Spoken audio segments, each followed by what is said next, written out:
നിങ്ങൾ പൂർണ്ണമായിട്ടും ടെക്നോളജിയെ വിശ്വാസം അർപ്പിക്കരുത്. അപ്പോൾ എവിടെയാണ് ഈ ടെക്നോളജിക്ക് പിഴച്ചത്? എത്തിക്കൽ കൊണാൻഡ്രം എന്നൊക്കെ പറയാം. പല ആൾക്കാർ അനുഭവം പറയലുണ്ട്. എന്നിട്ട് പെട്ടെന്ന് ഫോൺ എടുക്കും, അപ്പം തന്നെ പിന്നെ ഇൻസ്റ്റ തുറക്കും. അത് തുറന്നതിന് ശേഷം ഞാൻ പിന്നീട് തുറന്ന് ആ ഒരു ഫീലിംഗ്. ഇൻസ്റ്റഗ്രാം നമുക്ക് നമ്മളെ മൂഡിനനുസരിച്ചുള്ള കാര്യങ്ങളൊക്കെ തരും. വളരെ പ്രോബ്ലമാറ്റിക് ആണ്. നമ്മളെ കുറേ സമയം അതിൽ പിടിച്ചു നിർത്തുകയാണ്. ആളുകളെ കൺവീനിയൻസ് അല്ല അവർ ലക്ഷ്യം വെക്കുന്നത്, മറിച്ച് ടെക്നോളജിയിലൂടെ ഒരുപാട് ആളുകളെ സുഖിപ്പിക്കാനും അതിലൂടെ ഒരുപാട് ഏജൻസികൾക്ക് ലാഭം കൊയ്തു കൊടുക്കാനുമാണ് ഒരു പ്രധാനമായിട്ട് ഉദ്ദേശിക്കുന്നത്. എല്ലാത്തിൻ്റെ പിന്നിലൊരു ഫിലോസഫി ഉണ്ട്. എന്താണ് ടെക്നോളജിൻ്റെ പിന്നിലുള്ള ഫിലോസഫി എന്നുള്ളതാണ്. ഞാൻ ഇവിടെ അടുത്ത് ഇങ്ങനെ ഒരു വീഡിയോ കണ്ട് സോഷ്യൽ മീഡിയയിൽ. അതായത് ഒരു ഓട്ടോണമസ് കാറിൽ ഇങ്ങനെ, ഒരു ഓട്ടോമാറ്റിക് കാറിൽ ഇങ്ങനെ അതിൻ്റെ ഓണറിനെ വഹിച്ചുകൊണ്ട് ഒരു കാർ ഇങ്ങനെ മുന്നോട്ട് വരികയാണ്. പെട്ടെന്ന് റോട്ടിൽ ഇങ്ങനെ ഒരു കുട്ടി പന്തുമായിട്ട് ഇങ്ങനെ വരുന്ന കാണുമ്പോൾ ആ കുട്ടീനെ ഇടിക്കാതെ ആ വണ്ടി മുന്നോട്ട് പോവുകയാണ്. പിന്നെ ഇതിൻ്റെ വേറെ വേർഷൻ കണ്ടത്, അതായത് ഈ ഓട്ടോമാറ്റിക് കാറിൽ ഇങ്ങനെ ഓണർ വിശ്രമിച്ചാൽ തന്നെ വണ്ടി മുന്നോട്ട് ഇങ്ങനെ വരികയാണ്. ഈ പന്തുമായിട്ട് റോഡിലേക്ക് വരുന്ന ആ കുട്ടീനെ വണ്ടി തെറിപ്പിച്ചിട്ടാണ് മുന്നോട്ട് പോകുക. കുറച്ചുകൂടി ഒരു ഈഗോയിസ്റ്റിക്. രണ്ട് വേർഷനാണ്, ഒന്ന് ഈഗോയിസ്റ്റിക്കും ഒന്ന് ആൾട്രോയിസ്റ്റിക് വേർഷിക്കും. ഈ ആൾട്രോയിസ്റ്റിനകത്ത് അതിൻ്റെ മോറൽ വാല്യൂസൊക്കെ ചിന്തിച്ചിട്ടാണ് ഈ കാർ മുന്നോട്ട് പോകുന്നത്, കുട്ടീനെ രക്ഷിക്കുന്നുണ്ട്. പക്ഷെ രണ്ടാമത്തോടത്ത് ഈ കുട്ടീനെ കുറച്ചൊന്ന് കണ്ട് ഇടിച്ചാട്ട് എങ്ങനെയും ഒരു ഓണറിനെ സംതൃപ്തി അടച്ചാൽ മതി എന്നുള്ളൊരു ആ ഒരു തിങ്കിങ് അതിലൂടെയാണ് പോകുന്നത്. അപ്പോൾ ഈ ഒരു വീഡിയോ ഉണ്ട്, അതിൻ്റെ മനസ്സിനകത്ത് ഒരുപാട് ചിന്തകൾ വന്ന് എന്താണ് ഇപ്പോൾ ഈ ടെക്നോളജിക്ക് പറ്റിയിട്ടുള്ളത്. 2016 ആദ്യമായിട്ട് സെമി ഓട്ടോണമസ് വെഹിക്കിൾ ഒരു അപകടത്തിൽ പറ്റുകയും ആ ഒരു ഓണർ മരണപ്പെടുകയും ചെയ്യുമ്പം അതിൻ്റെ പ്രധാനപ്പെട്ട ടെക്നോളജി അപ്പോൾ ടെക്നോളജിയുടെ പ്രധാന തലവത്തിരിക്കുന്ന ആൾക്കാരൊക്കെ വന്നിട്ട് പറഞ്ഞ് നിങ്ങൾ പൂർണ്ണമായിട്ടും ടെക്നോളജിയെ വിശ്വാസം അർപ്പിക്കരുത് എന്നൊക്കെ വന്ന് ഞാൻ സംസാരിച്ചിരുന്നു. അപ്പോൾ എവിടെയാണ് ഈ ടെക്നോളജിക്ക് പിഴച്ചത്? അങ്ങനെ ടെക്നോളജിക്ക് അതിൽ പ്രശ്നങ്ങൾ എന്തൊക്കെയാണ്? എത്തിക്കൽ കൊണാൻഡ്രം എന്നൊക്കെ പറയാറ്. ഇപ്പോൾ ഞാനിങ്ങനെ ചിന്തിക്കലുണ്ട്, പല ആൾക്കാർ അനുഭവം പറയലുണ്ട്. ഇപ്പോൾ ചില ആളുകൾ ഫേസ്ബുക്കിൽ ഇൻസ്റ്റ യൂസ് ചെയ്യും, അല്ലെങ്കിൽ ഫേസ്ബുക്ക് യൂസ് ചെയ്യും, എന്നിട്ട് ഒരു അടച്ചെക്കും. എന്നിട്ട് പെട്ടെന്ന് ഫോൺ എടുക്കും, അപ്പം തന്നെ പിന്നെ ഇൻസ്റ്റ തുറക്കും. അത് തുറന്നതിന് ശേഷം ഞാൻ പിന്നീട് തുറന്ന് ആ ഒരു ഫീലിംഗ്. അപ്പോൾ എന്തുകൊണ്ടാണ് നമ്മൾ അറിയാതെ ഇങ്ങനെ തുറക്കണത്? ഒരു വളരെ ഒരു നിഷ്കളങ്കമായിട്ട് സംഭവിക്കുന്ന ഒരു പ്രക്രിയയാണ്. അല്ലെങ്കിൽ ഇപ്പോൾ എൻ്റെ താത്തനോട് പറഞ്ഞത് ഓൾക്ക് ഇൻസ്റ്റഗ്രാം ഭയങ്കര ഇഷ്ടമാണ്. ഓൾ കാരണം പറഞ്ഞത് എന്താ വെച്ചാൽ ഇൻസ്റ്റഗ്രാം നമുക്ക് നമ്മളെ മൂഡിനനുസരിച്ചുള്ള കാര്യങ്ങളൊക്കെ തരും. ഇപ്പോൾ ഞാൻ സങ്കടപ്പെട്ടിരിക്കുകയാണെങ്കിൽ സങ്കടത്തിനനുസരിച്ചിട്ട് നമ്മളെ മൂഡ് എപ്പോഴും റിലേറ്റ് ചെയ്തിട്ട് അതിനനുസരിച്ച് തരും എന്നൊക്കെയാണ് അവൾ പറഞ്ഞത്. അപ്പോൾ ഇത് വളരെ വളരെ പ്രോബ്ലമാറ്റിക് ആണ്. കാരണം സത്യം പറഞ്ഞാൽ ശരിക്കും എന്താ ചെയ്യണത്, നമ്മളെ കുറേ സമയം അതിൽ പിടിച്ചു നിർത്തുകയാണ് അല്ലേ. നമ്മൾ എത്രത്തോളം അതിൽ പിടിച്ചു നിർത്തിയിട്ട് എത്രത്തോളം അഡ്വർടൈസ്മെൻറ്റ് നമുക്ക് തന്നിട്ട് എത്രത്തോളം ലാഭം ഉണ്ടാക്കാൻ പറ്റുക എന്നുള്ളൊരു അതന്നെ. ഈ ടെക്നോളജീൻ്റെ പിറകിൽ ആളുകളെ കൺവീനിയൻസ് അല്ല അവർ ലക്ഷ്യം വെക്കുന്നത്, മറിച്ച് ടെക്നോളജിയിലൂടെ ഒരുപാട് ആളുകളെ സുഖിപ്പിക്കാനും അതിലൂടെ ഒരുപാട് ഏജൻസികൾക്ക് ലാഭം കൊയ്തു കൊടുക്കാനുമാണ് ഒരു പ്രധാനമായിട്ട് ഉദ്ദേശിക്കുന്നത്. ഒരു ആശയങ്ങളായിരുന്നു. അതെ അതെ, ഒരു ടേക്ക് ഫോർ ഗ്രാൻഡഡ് ആയിട്ട് നമ്മൾ എടുക്കുന്ന സാധനമാണ് ടെക്നോളജി എന്ന് പറഞ്ഞാൽ. ഹ്യൂമൻസിൻ്റെ കൺവീനിയൻസിന് വേണ്ടിയിട്ടുള്ളതാണ്. പക്ഷെ ഇതൊക്കെ നമ്മളിപ്പോൾ ഡിസ്കസ് ചെയ്ത കുറച്ച് എക്സാമ്പിൾസ് കൺവീനിയൻസിന് തന്നെയാണോ? കുറച്ചും കൂടി എത്തിക്കൽ. ഏറ്റവും ഇമ്പോർട്ടൻ്റ് നമ്മൾ പറയുകയാണെങ്കിൽ ക്രിസ്ത്യൻ ഹാരിസ്, അതായത് ഗൂഗിളിൻ്റെ ഒക്കെ ഡിസൈൻ ചെയ്തിരുന്ന ആ വ്യക്തി തന്നെ പറയുന്നുണ്ട്, ഇതിൻ്റെ അൽഗോരിതം കുറച്ചുകൂടിയൊക്കെ അല്ലേ ഒരു വേറെ രീതിയിൽ തന്നെ നമുക്ക് ഇതിനെ ഡിസൈൻ ചെയ്യാമായിരുന്നു എന്ന് കുറേ ആളുകൾ അഭിപ്രായപ്പെടുന്നുണ്ട്. അപ്പോൾ സത്യം പറഞ്ഞാൽ നമുക്ക് ഇനി ഡിസ്കസ് ചെയ്യാം. എല്ലാത്തിൻ്റെ പിന്നിലൊരു ഫിലോസഫി ഉണ്ട് അല്ലേ. ഫിലോസഫി വളരെ ഇമ്പോർട്ടൻ്റ് ആണ്. സയൻസിൻ്റെ പിന്നിൽ ഫിലോസഫി ഉണ്ട്, നാച്ചുറലിസം ഒക്കെ അതിൻ്റെ ഒരു ഭാഗമായിട്ട് അല്ലേ. എന്താണ് ടെക്നോളജിൻ്റെ പിന്നിലുള്ള ഫിലോസഫി എന്നുള്ളതാണ് വളരെ കോറായിട്ടുള്ളൊരു പോയിൻ്റാണ്. അത് വരുമ്പോൾ നമുക്ക് കുറച്ചുകൂടി പുരാതന കാലഘട്ടത്തിൽ നിന്ന് ചർച്ച ചെയ്യണം. എന്നാൽ ടെക്നോളജി എന്ന വേർഡ് വരുന്നത് തന്നെ ഗ്രീക്ക് എന്നാണ്. ടെക്നെ എന്ന് പറഞ്ഞാൽ ആർട്ട് എന്നുള്ള അർത്ഥത്തിൽ സ്വാഭാവികമായിട്ട് എല്ലാ ആധുനിക സയൻസുകളിലൊക്കെ അതിൻ്റെയൊക്കെ ഒരു പിറകിൽ എന്തായാലും ഗ്രീക്കിനെ ചർച്ച ചെയ്യണം. അപ്പോൾ ഈ അരിസ്റ്റോട്ടിൽ പറഞ്ഞ സംഭവം വെച്ചാൽ ടെക്നെ എന്നുള്ളതും നാച്ചുർ എന്നുള്ളതും രണ്ട് ഡിഫറെൻ്റ് ആയിട്ടാണ് മൂപ്പര് അതിനെ അപ്രോച്ച് ചെയ്യുന്നത്. നാച്ചുർ എന്ന് പറഞ്ഞാൽ അതിനകത്ത് റീപ്രൊഡ്യൂസ് ഉണ്ട്, കുറച്ച് എൻഡിങ് ഒക്കെ ഉണ്ട് എന്ന് പറയുന്നത്. പക്ഷേ ഈ ടെക്നെ എന്ന് പറഞ്ഞാൽ പൂർണ്ണമായിട്ടും അതായത് റീപ്രൊഡ്യൂസ് ഇല്ല, ഒരു എൻഡ് ഇല്ല, അങ്ങനത്തെ ഒരു തുറന്നിട്ടത് എന്നൊക്കെ പറയില്ല, അങ്ങനെയായിട്ട് മൂപ്പരേനെ കാണുന്നത്. രണ്ടും പരസ്പരം ഡിഫറെൻ്റ് ആയിട്ടാണ് മൂപ്പര് കാണുന്നത്. പിന്നെ കുറച്ചുകൂടി നമ്മൾ ഈ ഒരു മിഡീവൽ കാലഘട്ടത്തിൽ വരും. സത്യം പറഞ്ഞാൽ ഈ മിഡീവൽ മോഡേൺ കാലഘട്ടമാണ് നമ്മൾ കുറച്ചും കൂടി എംഫസൈസ് ചെയ്ത് പറയേണ്ടത്. കാരണം നമുക്കറിയാം ഈ എൻലൈറ്റ്മെൻറ്റും റിനസയൻസിനൊക്കെ ശേഷം ലോകത്തുണ്ടായത് അല്ലേ ഫുള്ളൊരു ആകെ ലോകം മൊത്തത്തിലൊന്ന് ചേഞ്ചായി.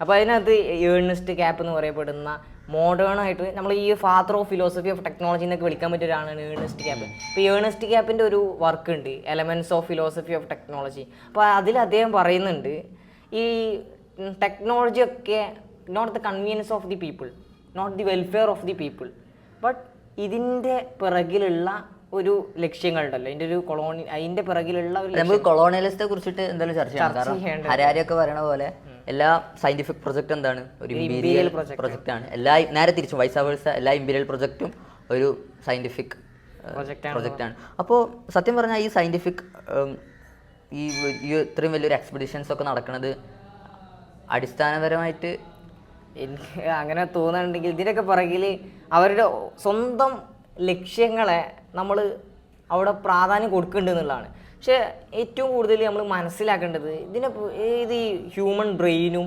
ടെക്നോളജിയും തമ്മിലുള്ള കൃത്യമായിട്ടുള്ളൊരു ഓന്തോളജിക്കൽ ബാരിയർ ഉണ്ട് നമുക്ക് പറയാൻ പറ്റും. ഓന്തോളജിക്കൽ ബാരിയർ എന്തായാലും ഉണ്ട്.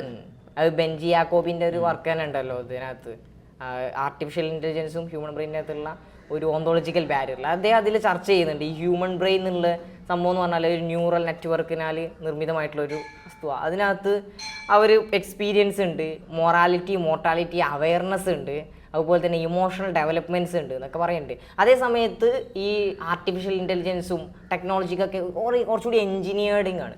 അതിനകത്ത് എക്സ്പീരിയൻസ് ഇല്ല, മൊറാലിറ്റി മോർട്ടാലിറ്റി ഒന്നും അതിനകത്ത് അറിയുന്നില്ല. ഈ മാർട്ടിൻ എഡ്ഗറിൻ്റെ ഒരു വർക്ക് ഉണ്ടല്ലോ, അതായത് ടൈം ആൻഡ് ബീയിങ് എന്നുള്ള ഒരു വർക്കിനകത്ത് അദ്ദേഹം ചർച്ച ചെയ്യണം. 1924 പ്രസിദ്ധീകരിച്ച ആ ഒരു വർക്കിനകത്ത് അദ്ദേഹം ചർച്ച ചെയ്യുന്ന ഒരു സംഭവമാണ്. അതിൽ ഡേസിയൻ എന്ന ഒരു കൺസെപ്റ്റൊക്കെ അവതരിപ്പിക്കുന്നുണ്ട്. അതെന്ന് പറയുന്നത് വെച്ചാൽ അവയർനെസ് ഓഫ് മോർട്ടാലിറ്റി എന്നുള്ളതാണ്. മരണത്തെ കുറച്ചുകൂടി അവയർനെസ് ഉണ്ടായാൽ they get understanding of life and they get A authenticity of life എന്നൊക്കെ പറയുന്നുണ്ട്. ഇത് കുറച്ചുകൂടി ജീവിതത്തിന് അർത്ഥതലങ്ങൾ ഉണ്ടാവും എന്നുള്ളതാണ്.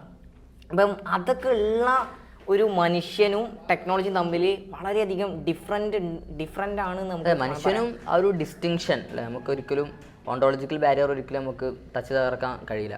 പക്ഷേ ഇതിൽ വേറൊരു ഇൻട്രസ്റ്റിംഗ് ആയിട്ടുള്ള എലമെന്റ് എന്താ വെച്ചാൽ, ഈ ടെക്നോളജി രൂപപ്പെട്ട് വരുമ്പോൾ ഈ നമ്മളെ ബേക്കൻ്റെ ഒക്കെ ഒരു കോട്ട് പോലെ നോളജ് ഈസ് പവർ. നോളജ് പവറാണ്. അഥവാ നമ്മളെ not true what it's empowers the nature. ശരി തെറ്റ് ഏതാണെന്ന് നമ്മളെ കൺസേൺ അല്ല, പക്ഷെ നമ്മൾ എംപവർ ചെയ്യണ ഏതാണ് അതാണ് ട്രൂ ആയിട്ട് നമുക്ക് പെർസ്യൂ ചെയ്യേണ്ടതെന്നൊക്കെയാണ് ആ ഒരു കൺസെപ്റ്റ്. ആ കൺസെപ്റ്റ് നോക്കുകയാണെന്നുണ്ടെങ്കിൽ നമ്മൾ ഈ കൊളോണിയലിസത്തിനെയും അതുപോലെ തന്നെ ഈ സയൻസ് വർക്കുകളൊക്കെ എടുത്ത് നോക്കുകയാണെന്നുണ്ടെങ്കിൽ അത് വിജയത്തിലെത്തിയെന്ന് വേണമെങ്കിൽ പറയാം. പവർ ഓഫ് നോളജ് അവിടെ എംപവേഴ്സ് ദി നാച്ചർ എന്നാണ്. അപ്പോൾ ഇതാണ് വളരെ കോർ പോയിന്റ്. എല്ലാ ടെക്നോളജികളുടെ പിന്നിലുള്ള ഈ ഫിലോസഫി എന്താണ്, കുറച്ചും കൂടി കൊളോണിയൽ റൂട്ടുള്ളൊരു ഫിലോസഫിയാണ്. അപ്പോൾ സത്യം പറഞ്ഞാൽ നമുക്കിങ്ങനെ ആളുകൾ വളരെ ഇതെന്താ ഈ ഒരു ഫെനോമിനൻ, ഇങ്ങനത്തെ ഒരു ടെക്നോളജിക്കൽ ഫെനോമിനൻ വളരെ നിഷ്കളങ്കമായിട്ട് വന്നതാണ്. സോഷ്യൽ മീഡിയ ഇതേ രീതിയിൽ ഡിസൈൻ ചെയ്യപ്പെട്ടത് വളരെ നിഷ്കളങ്കമായിട്ട് എന്തോ സംഭവിച്ച ഒരു കാര്യമാണെന്നൊക്കെ ആളുകൾ തെറ്റിദ്ധരിക്കുന്നുണ്ട്. പക്ഷെ നമുക്ക് അങ്ങനെ ചിന്തിക്കാൻ പറ്റൂല. നമുക്ക് ഇത് കുറച്ചുകൂടി എന്താണ് ടെക്നോളജീൻ്റെ പർപ്പസ് എന്താണ്, what is the telos of the technology എന്ന് ചോദിക്കുകയാണെങ്കിൽ നമുക്ക് എന്താ അതിനകത്ത് പറയാം. ഇത് ടെക്നോളജി എന്നുള്ളത് എന്താണ്, കുറച്ചുകൂടി മനുഷ്യൻ്റെ കൺവീനിയൻസിനാണ് നമ്മൾ കരുതി വെച്ചിട്ടുള്ളത്. പക്ഷേ അങ്ങനെയല്ല, അത് മനുഷ്യനെ കുറച്ചുകൂടി ഇതിൽ യൂട്ടിലൈസ് ചെയ്തിട്ട് അവർക്ക് അവരുടേതായിട്ടുള്ള പ്രൊജക്റ്റുകളുടെയും അവരുടേതായിട്ടുള്ള ലാഭങ്ങൾക്കൊക്കെ ഭാഗമാക്കി മാറ്റുകയാണ് അവിടെ ചെയ്യണത്. ഇപ്പം ഏറ്റവും സിമ്പിളായിട്ട് നോക്കുകയാണെന്നുണ്ടെങ്കിൽ സോഷ്യൽ മീഡിയ എടുക്കാം. ഇപ്പോൾ സോഷ്യൽ മീഡിയയിൽ ഇപ്പോൾ അൽഗോരിതം എങ്ങനെ വർക്ക് ചെയ്യണം, നമ്മളൊരു റീൽ കണ്ടാൽ നമ്മൾ സ്വാഭാവികമായിട്ട് നമ്മൾ അധികം കാണുന്ന കണ്ടന്റിന്റെ അതേ സാധനങ്ങൾ പിന്നെയും ജനറേറ്റ് ചെയ്ത് വരികയാണ്. പിന്നെ ഒരു എക്കോ ചേമ്പർ രൂപപ്പെടുകയാണ്. അഥവാ നമ്മൾ കാണുന്ന കണ്ടന്റുകൾ മാത്രമാണ് ശരി എന്നുള്ള രീതിയിലേക്ക് വൽക്കരിക്കപ്പെടുകയും ബാക്കിയുള്ള പെർസ്പെക്റ്റീവുകൾ നമ്മൾ അവഗണിക്കപ്പെടുകയും അങ്ങനത്തെ പാരലൽ വേൾഡ് അവിടെ ഉണ്ട് എന്നുള്ളത് നമ്മൾ അറിയണില്ല. അതാണ് ഏറ്റവും വലിയൊരു ഇതിന്റെ പ്രശ്നം. അപ്പോൾ എനിവേ ഈ സാധനം ഇവിടെ എക്സിസ്റ്റ് ചെയ്യുന്നുണ്ട്, ഇതിനെങ്ങനെ മാറ്റണം അല്ലേ, how to change this one. Because കാരണം ഇത് ചേഞ്ച് ചെയ്തില്ലെങ്കിൽ വളരെ പ്രശ്നമാണ്. നമ്മൾ സാധാരണക്കാരായിട്ടുള്ള ആളുകൾ ഇങ്ങനെ പോകുമ്പോൾ അവൾ വളരെ ഇതൊരു സ്വാഭാവികമായിട്ടുള്ളൊരു പ്രതിഭാസം, നമുക്ക് കൺവീനിയൻസ് തരുന്ന. ഇപ്പോൾ നമ്മളെ ഹുസൈൻ നസറൊക്കെ പറയണ പോലെ അല്ലേ, എല്ലാ ടൈം എഫിഷ്യൻസിക്ക് വേണ്ടി കൊണ്ടുവന്ന എല്ലാ സാധനങ്ങളും എന്ത് ചെയ്തിട്ടുണ്ട്, അതിന്റെ വേസ്റ്റേജ് ആണ് മാറിയിട്ടുണ്ട്. ഒരു പാരഡോക്സ് ആയിട്ടാണ് അദ്ദേഹം. പിന്നെ വേറെ ഒരു പ്രധാനപ്പെട്ട സംഭവം വെച്ചാൽ ഈ ചൈനയിലാണ് ആദ്യമായിട്ട് വെടിമരുന്ന് കണ്ടെത്തപ്പെടുന്നത്. പക്ഷേ ചൈനയിൽ അന്ന് മംഗോളിയൻസ് വന്നിട്ട് അവിടുത്തെ സോങ് ഭരണകൂടത്തെ ഒന്നടങ്കം തച്ച് തകർക്കുമ്പോഴും അവരെന്ത് ചെയ്യുന്നില്ല, അതിനൊരു ബോംബാക്കിയിട്ട് മാറ്റുന്നില്ല. പിന്നീട് നമ്മുടെ ഐൻസ്റ്റീനൊക്കെ വന്നിട്ട് E=mc² എന്നൊക്കെ പറഞ്ഞു കഴിഞ്ഞപ്പോൾ കുറച്ച് കാലം കഴിയുമ്പോൾ 40 ആ ഒരു ടൈം പീരീഡിന്റെ ടൈം പീരീഡിന്റെ ഉള്ളിൽ തന്നെ ഒരു മാൻഹാട്ടൻ പ്രൊജക്ട് വന്നു. ഹിരോഷിമയിൽ നാഗസാക്കിയിലൊക്കെ അൺപ്രസിഡന്റഡ് ഇൻസിഡന്റ് ആയിരുന്നു അല്ലേ? ഇന്ന് ഹിസ്റ്ററിയിൽ ഇതുവരെ നമ്മൾ കാണാത്തൊരു വലിയൊരു ചരിത്രത്തെ ഒന്നടങ്കം ഒന്ന് നിശബ്ദമാക്കിയ സമയം എന്ന് വേണമെങ്കിൽ നമുക്കൊന്ന് പറയാം. നമുക്ക് ഈ ഒരു ഫിലോസഫി നമ്മൾ ചർച്ച ചെയ്തു, അതിന്റെ ടിലോസ്. അപ്പോൾ എങ്ങനെ ഈ ഒരു ഫിലോസഫിനെ നമ്മൾ മാറ്റണം? ഇത് മാറ്റണമല്ലോ, കാരണം ഇവിടെ പ്രോബ്ലം എക്സിസ്റ്റ് ചെയ്യുന്നുണ്ട്, പക്ഷെ അത് most of the people are not aware അല്ല. എങ്ങനെ നമ്മൾ ഇതിനെ ഒരു ഇൻകൾക്കേഷൻ ഒരു സൊല്യൂഷൻ നമുക്കൊരു ഇസ്ലാമിക് പെർസ്പെക്റ്റീവിൽ അല്ലേ? ഞാൻ പറയുന്നത് വെച്ചാൽ അതിന് ഏറ്റവും വലിയ ബെറ്റർ ആയിട്ട് ഇതിനുള്ള ഒരു സൊല്യൂഷൻ എന്ന് പറഞ്ഞാൽ inculcation of values into technology and Islamic perspective. അതെ അതെ. അപ്പം എന്താണ് inculcation of values into technology? എങ്ങനെയാണ് നമ്മൾ അതിനകത്ത് വാല്യൂസിനെ ഇൻകൾക്കേറ്റ് ചെയ്യുക? ഇത് വളരെ ഇൻട്രസ്റ്റിംഗ് ആണ്. ഇപ്പോൾ സയൻസ് വാല്യൂ ഫ്രീ ആവണത് എന്തുകൊണ്ടാണ്? ഈ റിലീജിയസ് അതോറിറ്റികൾ വന്നിട്ട്, കുറേ ക്രിസ്ത്യൻ റിലീജിയസ് അതോറിറ്റികളൊക്കെ വന്നിട്ട് യൂറോപ്പിൽ കുറേ സയൻറ്റിഫിക് എക്സ്പെഡിഷൻസ് നടത്തുന്ന സയൻറ്റിസ്റ്റുകളെ കുറേ റെസ്ട്രിക്ഷൻസ് കൊണ്ടുവന്നപ്പോൾ ഈ റിലീജിയൻസ് നിന്ന് മാറിയിട്ട് ഒരു പുതിയൊരു സാധനം വരണം എന്നുള്ള നിലക്കാണ് സയൻസ് വാല്യൂ ഫ്രീ ആണ്. പക്ഷേ ഇതിൻ്റെ ഒരു ഐറണി എന്താ വെച്ചാൽ, സയൻസിന് ഏതെങ്കിലും ഒരു വാല്യൂ, ഒരു മോറൽ വാല്യൂ ഇല്ലാതെ മുന്നോട്ട് പോകാൻ കഴിയില്ല എങ്ങനെയാലും. ഇപ്പോൾ നേരത്തെ നമ്മൾ ആദ്യം പറഞ്ഞ ആ ഒരു ഈഗോയിസ്റ്റിക് അൾട്രോയിസ്റ്റിക് കാറിൻ്റെ ഉദാഹരണം തന്നെ എടുക്കാം. അപ്പോൾ സയൻസിൽ എന്ത് ചെയ്യാം? സയൻസിൻ്റെ പ്രാക്ടിക്കൽ ആപ്ലിക്കേഷൻ ആണല്ലോ ടെക്നോളജി. അപ്പോൾ ഒരു ടെക്നോളജിക്കലായിട്ടൊരു സാധനം പ്രൊഡ്യൂസ് ചെയ്യാം. പക്ഷേ ആ കുട്ടീനെ ഇടിച്ച് ചെറുപ്പിക്കണോ, അല്ലെങ്കിൽ ഇനിയിപ്പോൾ അതിനെ ഇടിപ്പിക്കാതെ അവിടെ വണ്ടി നിർത്തണോ, ആ ഡ്രൈവറിനെ സംരക്ഷിക്കണോ, ഡ്രൈവറിനെ അപകടത്തിലാക്കണോ? ചിലപ്പോൾ സ്കിഡ് ചെയ്തിട്ട് പോകാം. ഒന്നെങ്കിൽ ആ കുട്ടീനെ സംരക്ഷിക്കാം, അല്ലെങ്കിൽ സ്കിഡ് ചെയ്തിട്ട് ഡ്രൈവറിനെ ഇതാക്കാം, അപകടത്തിൽപ്പെടുത്താം. ഈ രണ്ട് പോസിബിലിറ്റി. അപ്പോൾ ഇപ്പോൾ ഇത് എഞ്ചിനീയർ ചെയ്യുന്ന പ്രോഗ്രാമർ എന്തായാലും ഏതെങ്കിലും ഒരു എത്തിക്കൽ ബേസ് ഇല്ലാതെ ചെയ്യാൻ പറ്റില്ല. കുറച്ചുകൂടി മോറൽ ഐഡിയാസും വാല്യൂസും അതിലേക്ക് ഇൻകൾക്കേറ്റ് ചെയ്യണം എന്നുള്ളതാണ് നമ്മൾ പറഞ്ഞു വന്നത്. അപ്പോൾ ഇതിനകത്ത് നമ്മൾ ചർച്ച ചെയ്യുമ്പോൾ ഏറ്റവും കൂടുതൽ നമ്മൾ കുറച്ചുകൂടി ഇതിലേക്ക് ചേർത്ത് വായിക്കേണ്ടതാണ് ഗസാലി ഇമാമിൻ്റെ ഒക്കെ മഖാസിദു ശരിയ, അഖല്, നസ്ല്, അതുപോലെ തന്നെ ഇങ്ങനത്തെ അതൊക്കെ കൂട്ടി ചേർത്തിട്ടുള്ള ഒരു, അതായത് പബ്ലിക് ഗുഡ് എന്നൊക്കെ നമ്മൾ പറയില്ലേ, പബ്ലിക് വെൽഫെയർ, മസ്ലഹ, അതിനെ 3 കാറ്റഗറി ചെയ്യപ്പെടുന്നുണ്ട് അദ്ദേഹം. ലൊറൂറിയ എന്നും, അതുപോലെ തന്നെ ഹാജിയ, അതുപോലെ തന്നെ തഹ്സീനിയ.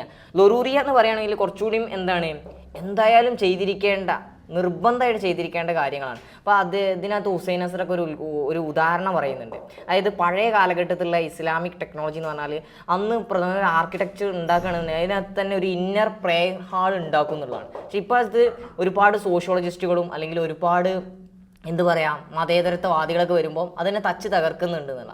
പിന്നെ ഈ ഒരു ഹാജിയ എന്ന് പറഞ്ഞാൽ കുറച്ചുകൂടി ഒരു കോംപ്ലിമെൻ്ററി നീഡ്സ് ആണ്. അതായത് ഇതിലേക്ക് ഇത് വേണമെങ്കിൽ കയറ്റാം, അല്ലെങ്കിൽ വേണമെങ്കിൽ കയറ്റണ്ട. ഇപ്പോൾ അതിനകത്ത് ആ ഒരു ആവശ്യം അത്ര നിർബന്ധമില്ല എന്ന് നമുക്ക് മനസ്സിലാക്കാം. പക്ഷെ എന്നിരുന്നാൽ പോലും കോംപ്ലിമെൻ്ററി നീഡ്സിനകത്ത് അദ്ദേഹം പറയുന്നത് ആൽക്കഹോളിന് ഒരു ഉദാഹരണം പറയുന്നുണ്ട്. ഈ ആൽക്കഹോൾ എന്നുള്ളത് കൊണ്ടുവരാതിരിക്കുക. പക്ഷെ കൊണ്ടുവരികയാണെന്നുണ്ടെങ്കിൽ എന്തായാലും ഒരു മെഡിസിൻ്റെ രൂപത്തിലേ കൊണ്ടുവരാൻ പറ്റുള്ളൂ. തഹ്സീനിയ എന്ന് പറയുകയാണെങ്കിൽ ഇപ്പോൾ നമ്മളിപ്പോൾ നിർബന്ധമായിട്ട് നമുക്ക് സക്കാത്ത് നിർബന്ധമാണ്, പിന്നെ അതിൻ്റെ മേലൊരു സ്വതക്ക കൊടുക്കുക എന്നുള്ളത്. അപ്പം അത്ര അധികം വേണ്ട, എന്നാലും കൊടുത്താൽ ടു ബി ബെറ്റർ, അങ്ങനെ ആണെന്ന് പറയില്ല. അപ്പം അങ്ങനെ ആ രീതിയിൽ നമ്മൾ ടെക്നോളജി അതിലേക്ക് ഇൻകൾക്കേറ്റ് ചെയ്യട്ടെ. അപ്പോൾ ടെക്നോളജിയിൽ നമ്മൾ വാല്യൂസിനെ കൊണ്ടുവരുമ്പോൾ, നമ്മൾ മൊറാലിറ്റിയെ കൊണ്ടുവരുമ്പോൾ അത് ഏത് രീതിയിലൂടെ കൊണ്ടുവരണം എന്നുള്ള ഒരു ചർച്ചകളൊക്കെ ഇതിനകത്ത് നടക്കുന്നുണ്ട്. കുറച്ചുകൂടി ഇതിനേക്ക് കുറച്ചുകൂടി ലിങ്ക്ഡ് ആണ് നമുക്ക് പറയാം. അപ്പം നമ്മളിപ്പോൾ മൊത്തത്തിൽ നമ്മൾ ടെക്നോളജിനെ കുറിച്ച് ചർച്ച ചെയ്തു, അതിൻ്റെ ഫിലോസഫിനെ കുറിച്ച് ചർച്ച ചെയ്തു.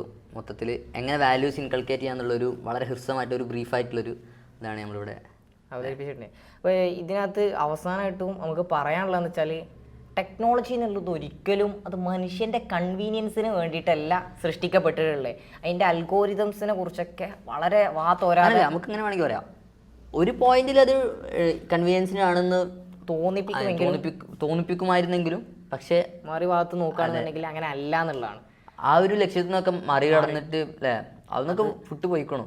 അതായത് ഓൺ എഫിഷ്യൻസിയെ ഒന്നുകൂടി, സ്വന്തം താല്പര്യങ്ങളെ ഒന്നുകൂടി അതിലേക്ക് അതിനെ കുറച്ചുകൂടി മുൻഗണന കൊടുക്കാനും വേണ്ടിയിട്ടാണ് ഈ ടെക്നോളജിയൊക്കെ കൂടുതൽ പുരോഗമിച്ചുകൊണ്ടിരിക്കുന്നത് നമുക്ക് മനസ്സിലാവും. നമ്മൾ കുറച്ചുകൂടി പറയുന്നത് എന്താ വെച്ചാൽ അതിനകത്തേക്ക് ഇൻകൾക്കേഷൻ ഓഫ് വാല്യൂസും ആണെന്നുള്ളതാണ്. കുറച്ചുകൂടി മൊറാലിറ്റിയും മോർട്ടാലിറ്റിയും അതുപോലെ തന്നെ നമ്മളെ ഈ മാർട്ടിൻ എഡ്ഗറൊക്കെ പറഞ്ഞ ഡാസിയൻ കൺസെപ്റ്റ് കൂടി ചേർക്കുമ്പോഴാണ് യഥാർത്ഥത്തിൽ ടെക്നോളജി വിജയിക്കുക എന്നുള്ളതാണ്. അതെ. അപ്പോൾ അവസാനമായി പറയാനുള്ളത് വെച്ചാൽ ഈ മാട്രിക്സ് കൊണ്ടൊരു കൺസെപ്റ്റ് ഉണ്ട്. മാട്രിക്സ് എന്ന് പറഞ്ഞാൽ ഒരു ഉദാഹരണം പറയുകയാണെന്നുണ്ടെങ്കിൽ നമ്മളെ നമ്മൾ അറിയില്ല, നമ്മൾ ഇവിടെ ഇങ്ങനെ ജീവിക്കണം. ഇപ്പോൾ ഉദാഹരണത്തിന് ഒരു കുട്ടീനെ എടുക്കുക. അപ്പോൾ ആ കുട്ടി ഒരു വയ്യാത്ത കുട്ടിയാണെന്ന് സങ്കല്പിക്കുക. അപ്പോൾ നമ്മൾ കളിക്കാൻ പോവാണ്. അപ്പോൾ ആ കുട്ടീനെ നമ്മൾ അവിടെ ഇങ്ങനെ ഉലാത്താനിങ്ങനെ വിട്ടു. അപ്പോൾ ആ കുട്ടിക്ക് അറിയില്ല, ആ കുട്ടി ഇങ്ങനെ സാധാരണ എപ്പോഴും പെരയിൽ അടച്ച് ഇടുന്ന ഒരു കുട്ടിയാണ്. പക്ഷെ നമ്മൾ ആ കുട്ടീനെ ഒന്ന് സ്വതന്ത്രരാക്കി. അപ്പോൾ കുട്ടി വിചാരിക്കണം എന്താ വെച്ചാൽ ഞാൻ സ്വതന്ത്രനാണെന്ന് വിചാരിക്കണം. എന്നിട്ട് ആ കുട്ടി അങ്ങോട്ടും ഇങ്ങോട്ടും ഇങ്ങനെ ഉലാത്താണ്. പക്ഷെ നമ്മളിവിടെ വർത്താനം പറഞ്ഞിരിക്കുകയാണ് അല്ലെങ്കിൽ കളിക്കുകയാണ്. പക്ഷെ അപ്പോൾ നമ്മളെ ഒരു കണ്ണെപ്പോഴും ആ കുട്ടീൻ്റെ മേലുണ്ട്. പക്ഷെ ആ കുട്ടി വിചാരിക്കണത് കുട്ടി സ്വതന്ത്രനാണെന്നാണ്. പക്ഷെ എന്നിട്ട് എന്താ സംഭവിക്കണമെന്ന് വെച്ചാൽ ആ കുട്ടി എപ്പോഴെങ്കിലും ഒരു മരത്തിൻ്റെ അപ്പുറം നമ്മൾ നിശ്ചയിച്ച ആ ഒരു അതിരിൻ്റെ അപ്പുറം കടന്നു പോയാൽ നമ്മളതിനെ പിടിച്ചിട്ട് ഇവിടെ കൊണ്ടുവന്ന് വിടും. പക്ഷെ കുട്ടി അറിയണില്ല താൻ സ്വതന്ത്രനല്ല എന്നുള്ളത്. ഇതേ ഒരു പ്രോബ്ലം ഇതാണ് നമ്മൾ ഈ ഒരു ടെക്നോളജി കാരണം, ഈ വാല്യൂസ് ഇല്ലാത്ത ടെക്നോളജി കാരണം ഇവിടെ സംഭവിച്ചുകൊണ്ടിരിക്കുന്നത്. പക്ഷേ മോസ്റ്റ് ഓഫ് അസ് അൺഅവെയർ ആണ്. എനിവേ നമുക്കൊരു ബെറ്റർ ഫ്യൂച്ചർ ടെക്നോളജി കൊണ്ട് നമ്മൾ ഉദ്ദേശിച്ച ഒരു ബെറ്റർ ഫ്യൂച്ചറാണ്. ഒരു വേഴ്സ്റ്റ് ഫ്യൂച്ചറാണ് എനിവേ നമുക്ക് കിട്ടിയിട്ടുള്ളത്. നമ്മളൊരു ബെറ്റർ ഫ്യൂച്ചർ ഉണ്ടാക്കണം. അതിന് ഇൻകൾക്കേഷൻ ഓഫ് വാല്യൂസും മൊറാലിറ്റിയും മോർട്ടാലിറ്റി ഒക്കെ അത്യാവശ്യമാണെന്ന് മനസ്സിലാക്കിക്കൊണ്ട് നമ്മൾ ഈ വീഡിയോ ഇവിടെ വൈൻഡ് അപ്പ് ചെയ്യാണ്. അസ്സലാമു അലൈക്കും.